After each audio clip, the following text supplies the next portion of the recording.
may very well be dealing with the two most dangerous men on the planet. I hate people. But I love gatherings. Isn't it ironic?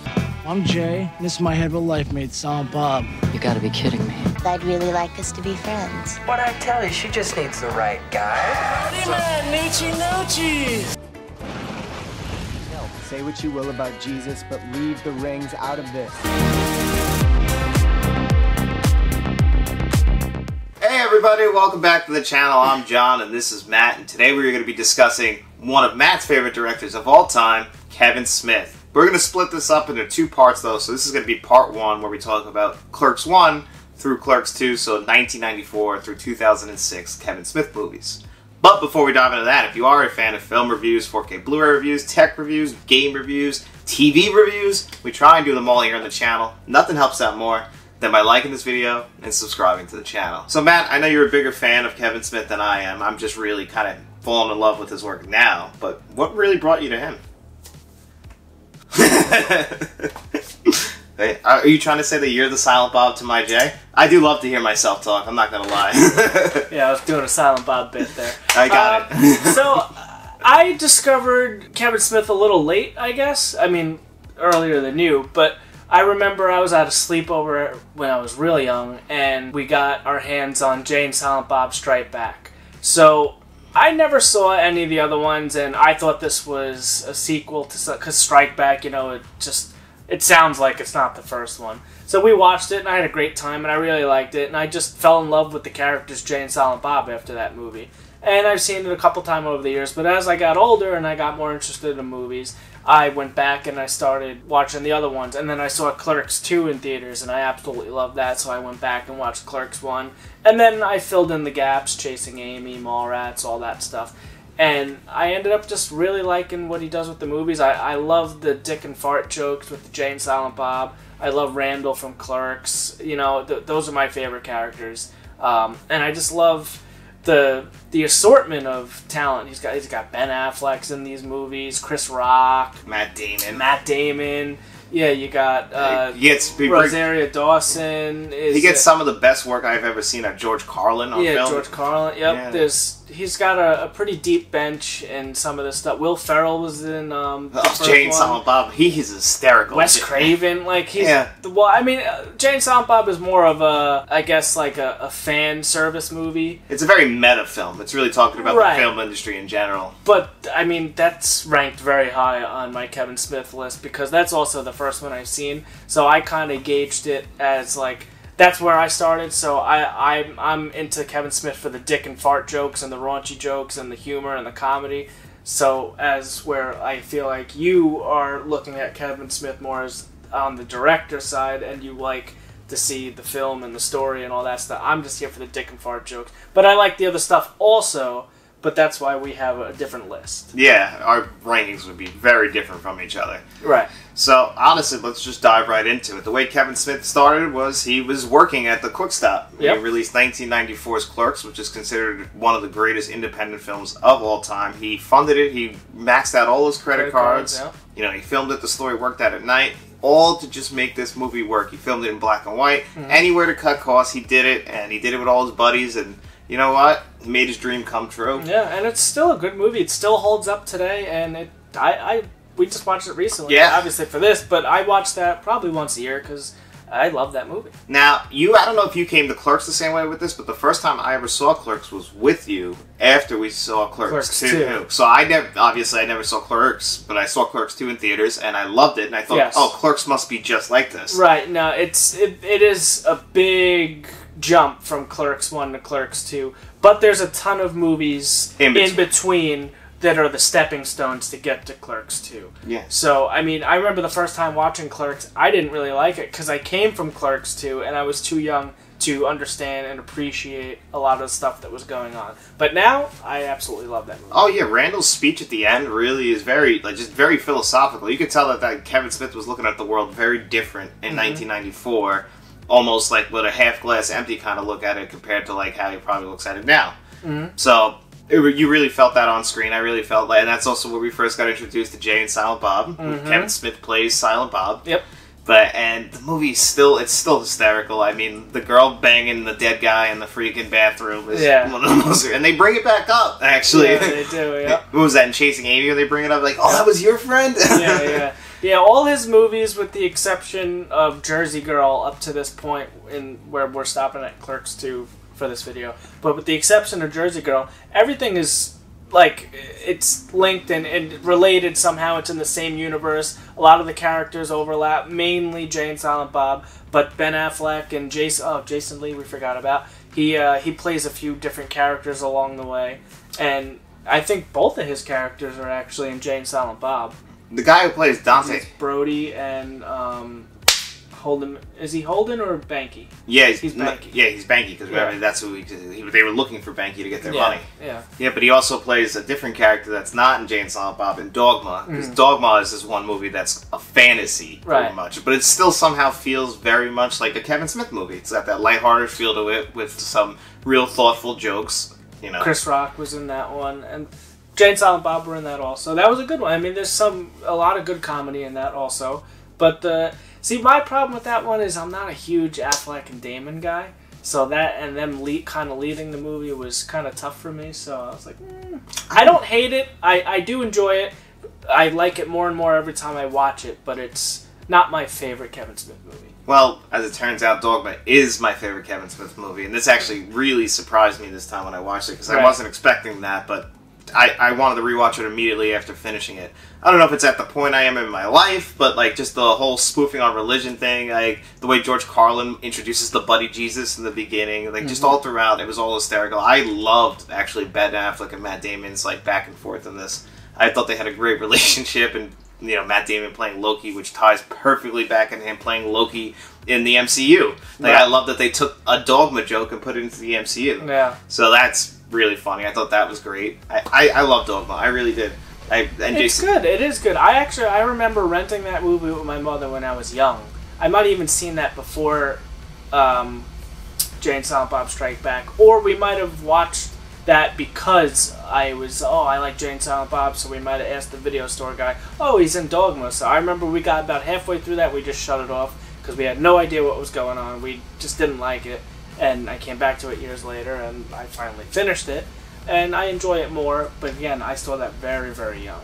Yeah, I can honestly understand you not. That is not a movie made for kids. It's very thoughtful and everything. And I love also, like in the beginning of the movie, you could see it right behind them, and it says skee ball. Like it's foreshadowed the ending to the movie completely right in the beginning. That was awesome. Which they talk about skee ball in a lot of his movies.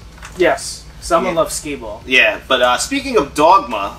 Dogma is something in the physical media market that is very, very hard to get your hands on. It's out of print, basically on Blu-ray. And I think I paid $50 for this because I bought this a little while back, and I think they've raised since then. They're almost $100 for a copy of Dogma on Blu-ray now. But I'm glad I have this. Yeah, but it's in like it's in a freaking basic kind of box. It's nothing crazy. Well, actually, when you open it up, you have there's Alanis Morissette playing God. Yep. And so there's some artwork on the inside, so it's not a total bust chud, as Dante would say. Yeah, I guess you're right. It's just upsetting, but then that also, like, going back in time, we'll go to 1995 with Mallrats, which has an awesome physical release. So I have the original, but Arrow Video just put out a copy of, or a release of Mallrats. This was, I think I got this for Christmas last year, and this is a super nice release from Arrow. You know, it's not the hard big boxes like I can't even find it right now. Donnie Darko, RoboCop, all those. But it's still nice. It's got a slipcover. You got the alternative. This is the original cover art, and then there's a ton of discs in here. You have the theatrical version. You have the extended TV cut version. So there's apparently the TV cut had more than. It's not that it had more, it's the way they dubbed, because there's a lot of crude language in these movies, so the way they dubbed it, I guess someone just really enjoyed the dubs and the whatever words they used instead of the actual curse words, so they thought it was funny, so they included that on Blu-ray in this set, and that's pretty cool. It's like a novelty item almost. But, I mean, I don't think I would watch that one over the theatrical cut, because I want to hear the curse words. But 32-year-old man. but the coolest part to me is the little map that came in here. So if you've seen Mallrats, this is the blueprints they made for destroying the stage in the mall. And that's just a really cool little thing to have in there. Yeah, and speaking of Mallrats, it was actually a pretty good movie. That felt very much like an extension of Clerks, like he still was working with a low budget. They got Jay and Silent Bob back in there, and I felt like they were like more like center stage in this because they end up saving the day in the end. You know what else was really cool to see was Michael Rooker in this. Yes. Yeah, I didn't know how they nailed Michael Rooker that next year. I know he wasn't the biggest name in '95, but I always recognize Michael Rooker. I love him. He's in all the James Gunn's movies, and he's Rowdy Burns. Days of Thunder. Yeah. Yeah, so like it was cool that they got him in there, and you know, obviously it's Jay and Silent Bob, so they have him doing something nasty. Yeah, no, they were a pretty big part in this. You know, Jason Lee was in this. Ben Affleck had a small part. We kind of got a glimpse at, I forget the actress's name that plays. Her name's not actually Amy in Chasing. It's Alyssa. Amy. Alyssa, yes. Yeah. So she's in that movie.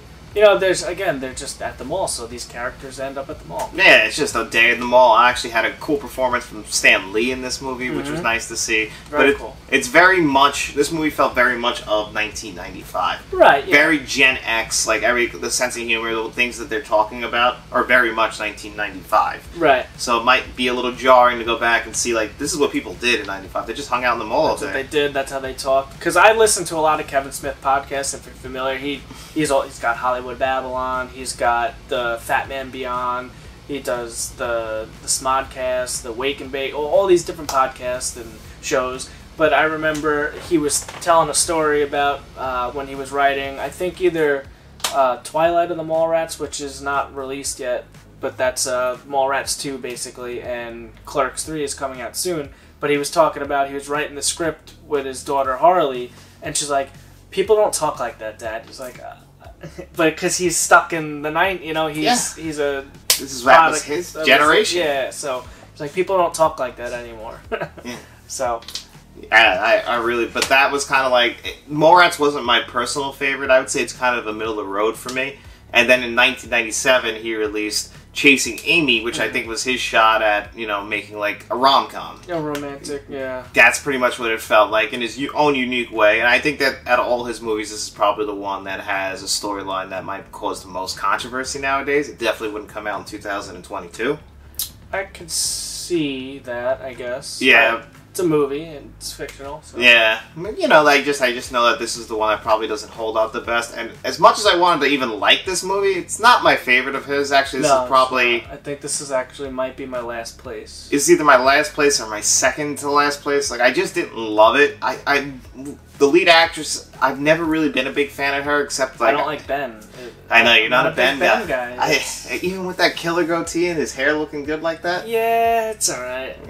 But that was a '90s ass movie too. The goatee, the Explorer he was driving. Oh, I feel like all his movies are like getting in a time capsule to the time. It doesn't matter what year, because even in 2001, Jay and Silent Bob, that felt like a 2001 movie. Oh yeah. Like the police cars. Like I really feel like you can pull a movie out and then you're transported to that time. That just means we're getting old. You don't got to say things like that. That just means we're getting old. I know, but the sad thing is we can remember all that. That's another podcast he does, Jay and Silent Bob Get Old. Yeah, I mean, you do get old, unfortunately. But anyway, instead of us rambling on for an hour about this, let's do a quick ranking. Well, we didn't talk about one of his movies. Which one is that? And that's Jersey Girl? The Jersey Girl. And I do want to talk about Jersey Girl real quick, because that's the first one that doesn't have Jay and Silent Bob. Right, so this out of all of the movies so far, so we're talking Clerks, we're talking Mallrats, we're talking, Dogma's next, then Chasing Amy, then Jersey Girl, then Clerks 2? No, it goes Clerks, Mallrats, Chasing Amy, Dogma, Jay and Silent Bob, Jersey Girl. This is the first three? What? That's not right. That is the first three. It's not. Chasing Amy is 97. Oh, no. Oh, no. That's 2001. But anyway, Jersey Girl came out in 2004, I believe, and actually was at the height of Ben Affleck and Jennifer Lopez dating. It was around the Geely time. And this movie kind of got a bad rep, and I know that Kevin Smith himself was kind of upset about that. This is the first time I've seen that movie. Oh, really? That was one of the ones that that and Tusk I haven't seen yet. Those are the two Kevin Smith movies I have not seen, and I'll be getting to Tusk soon. But my first viewing going into Jersey Girl, I was dreading it. Because I remember you saying it was a bad movie, and then thought it was. I went in not expecting to like it, and I ended up really enjoying it. It's not my favorite movie, but I had an okay time. I don't regret watching it, and I'd probably watch it again. Yeah, I mean, it's a little schmaltzy. It's a little bit falls on the melodrama thing, but I'm not going to lie to you. Like, watching Ben Affleck and Jennifer Lopez's relationship to her dying actually really touched me. I think it kind of falls apart a little bit in the second act and leans a lot on cliches, but George Carlin worked so well for me. Yeah. He was great as Ben Affleck's father and the girl's grandfather, and Jason Biggs worked awesome too. Like, I usually am not a big Jason Biggs guy. Pie fucker. Yeah, exactly. He's not my favorite. I like him in this and Saving Silverman, and I'm not even a big fan of him really in the American Pie movies. I usually like the other characters. So for him to steal the show, I felt like that Ben Affleck, Jennifer Lopez, and Liv Tyler were just all very weak, and Jesus, well, people really like Ben Affleck and Liv Tyler together. I mean, you had this and freaking Armageddon. Like, yeah, I guess. I don't know. But so what would be your ranking so far? So far, if I was going to give you and I was going to rank these movies, it's going to go number 1 for me, Dogma. Okay. Number 2, Clerks. Number 3, Jay and Silent Bob Strike Back. Number 4 would probably be, surprisingly, I think I'm going to go Jersey Girl. I'm actually surprised I said that. Number 5 is Clerks 2, and number 6... What? Yeah, and... Wait. You're putting Jersey... Yeah. I heard Clerks 2 is not up there for you. No, I don't love Clerks 2 a lot. No. Okay, alright. And you know what? We have a super different list. And you know what's crazy? Going into this rankings, I would have put Clerks 2 number 1. Right. I just don't know if my sense of humor has changed or what. Wow. Because, but then dead last would be Chasing Amy, which is a surprise because I actually enjoy Chasing Amy. So. That's our only common one. Because none of these are bad. I don't think I continue to watch them all. Yeah, I don't think there was a bad movie in the bunch. So I would say my list. I've been going back and forth. I've been having a real tough time. I'm gonna do Jay and Silent Bob Strike Back as number 1. Then Clerks 2. Oh my god, yeah, we're way different. Yeah, definitely. Well, like I said, I like the dick and fart jokes. I love Randall and Jay and Silent Bob are my top 3 favorite characters. I think Jason Lee really stole the whole... Jason Lee's great. Every role he played, I love Jason Lee. Jason Lee and he's in Clerks too. Yeah, every role he played. Pickle fucker. Yeah. When he has his My Name is Earl mustache. So, I would say Jay and Silent Bob. I would say Clerks 2. Then after Clerks 2, I would go Clerks. So Clerks is number 3. Okay, so we're pretty much on the top 3. Then Mallrats. Oh, I forgot to rank Mallrats. That would probably go above Clerks 2. I mean, under Clerks 2. So that would go your last place. Second to last. Wow. Second to last to Mallrats. To Chasing Amy. And then where are we? So I have Jay and Silent Bob, Clerks 2, Clerks, Mallrats. Then I would say Dogma, Jersey Girl, Chasing Amy. Okay. All right. I can't believe that we're so different on Dogma. Yeah. I love Dogma. It's good. I love Dogma. They're all good. They're all good. You they're... should definitely watch the Jay and Silent Bob movies. And we can't wait to go see Clerks 3 in the convenience store that he's doing. Yeah. And I'm going to get another shirt, because this is when I saw the Jay and Silent Bob reboot live with Kevin Smith on stage. This was awesome. Yeah. That is the way to see a Kevin Smith movie, is in a room full of Kevin Smith fans. Yeah, when we see it, we're going to have a review out for you. We're also going to have one more video where we talk about the rest of the movies leading into Clerks 3, which is going to be on the back end, the back 9 of Kevin Smith movies, where I feel like a lot of people started to really kind of fall off the train. Yeah. So it's going to be a lot more hit or miss. I feel like his first... weaker lineup for sure. Yeah, his first half doesn't have a weak link in the bunch. I feel like these will probably still rank over most of his second half movies. But we'll see. We haven't rewatched them in a long time. Like I said, Clerks 2 fell hard down my list. Whereas other movies like Dogma, like, just... I can't wait for you to watch Red State. I want your feedback on that. I still don't know how I feel. I'm excited to watch that again. I am, me too. So make sure you guys pop back in here for our second part of the series. And while you're at it, why don't you make sure that you like, share, and subscribe, and then you tell all your friends. Hey everyone, thanks for sticking around to the end of the video. I hope you enjoyed part 1 of our Kevin Smith deep dive. This is a big week for us here on the channel. We're going to have 2 parts of our Kevin Smith deep dive where we look at all his movies leading up to Saturday. On Friday, we're actually seeing Clerks 3 in the Beacon Theater in Manhattan. But on Saturday, you'll get to see our review of Clerks 3 after we get to go see it. So in honor of that, that's why we're going to be doing our Kevin Smith deep dive. You'll get the first part today, the second part will be later in the week, and then you'll get all leading up to Clerks 3 that you'll get the review for on Saturday. And in between that, we're also going to have reviews for 4Ks such as Funhouse, and we're also going to be talking about the new Criterion 4K for Blowout and comparing it to its Blu-ray that's already been out for many years. So we definitely have a lot of cool things coming up on the channel, but that's not why you guys are here. You're here to see who's going to win this week's Digital Code giveaway. And this week we asked you, what was your favorite gaming console? And we got a lot of great answers on that. I'm actually surprised at how many people on our channel are huge fans of the GameCube. And that's actually awesome, because the GameCube for that generation, that was the same generation as the PS2 and the Xbox. I always assumed most people were either PS2 or Xbox kids. I started out PS2, but then once Halo came out, I kind of shifted towards Xbox, and that's kind of put me on the trajectory that I'm on now. But I loved my GameCube. It was really my brother's GameCube, so I used to like go in there and sneak in his room. Well, we shared a room, but he kind of got a little annoyed if I played his GameCube. So I would sneak and kind of play it, and I'd play like Resident Evil 4, or he had Super Mario Sunshine, so I'd play Super Mario Sunshine a lot, because for some reason my brother Ryan just did not like Super Mario Sunshine.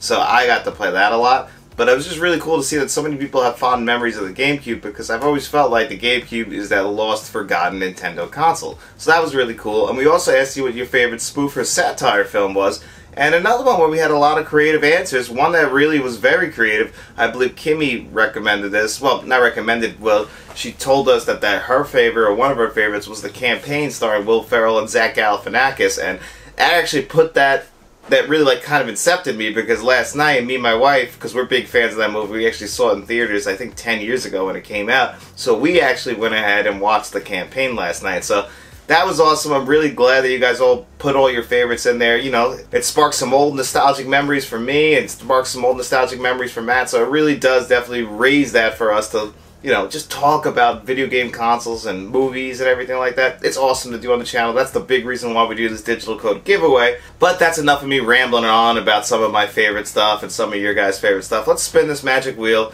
and see who this week's winners are going to be.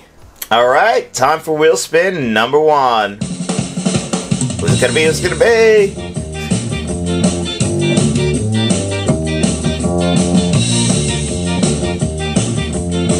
Alright, first one, Joe Sonny. Alright, Joe, we're going to remove your name so we can spin the wheel for the second time.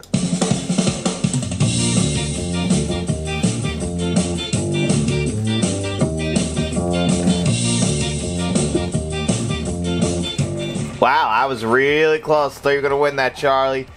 Well, congratulations, William. Alright, there you have it. Joe Sonny and William, I'm hoping I'm going to pronounce your name right. I'm not too sure. I've gone through it a couple times. William Maldonado. I believe I'm pronouncing it right. I hope I am, William. Congratulations, William and Joe. You guys are this week's 2 lucky winners of the digital code giveaway. I hope I know both of you guys already knew, but just to explain, this is how it works. DM Matt or I on our Instagram, Twitter, or Facebook.